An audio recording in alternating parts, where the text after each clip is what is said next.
आज हम बात करेंगे होली ओन्ड सब्सिडरी।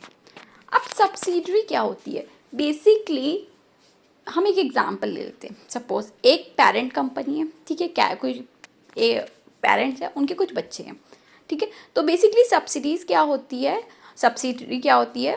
बेसिकली जो मेन कंपनी होती है उसके छोटे छोटे छोटे छोटे बच्चे जो होते हैं वो उसके सब्सिडरी हो जाते हैं, ठीक है।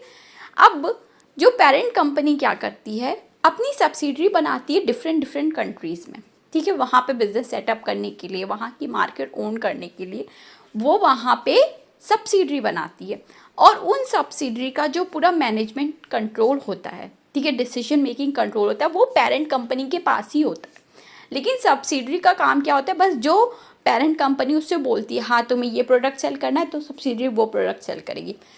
तुम्हें ये काम करना है, ठीक है, ये प्रोडक्ट बनाना है, तो सब्सिडरी वो प्रोडक्ट बनाएगी। सारा डिसीजन जो है, सारा कंट्रोल जो है वो पेरेंट कंपनी लेती है। तो ये हो जाती है होली ओन्ड सब्सिडरी। अब इसके कुछ एडवांटेजेस होते हैं। फर्स्ट है कंट्रोल एंड डिसीजन मेकिंग, कि एक कंप्लीट कंट्रोल, एक पेरेंट कंपनी, उसके पास उसका पूरा कंप्लीट कंट्रोल है कि उसी ने सारे डिसीजन लेने हैं।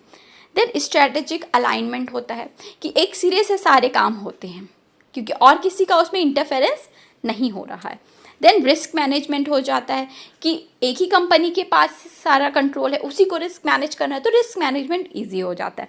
देन सिनर्जीज एंड इंटीग्रेशन, कि जो एक्सपर्टीज़ है, जो नेटवर्क है, वो रिसोर्सेज है, वो पेरेंट कंपनी खुद प्रोवाइड कर सकती है ईजिली।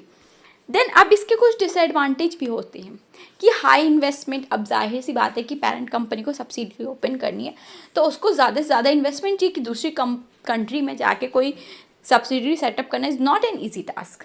Then regulatory compliance. अब क्या है कि जो दूसरी कंट्री है जहाँ पे सेटअप करना है सब्सिडरी, वहाँ के कुछ लॉज एंड रेगुलेशंस होते हैं, उनको फुलफिल करना।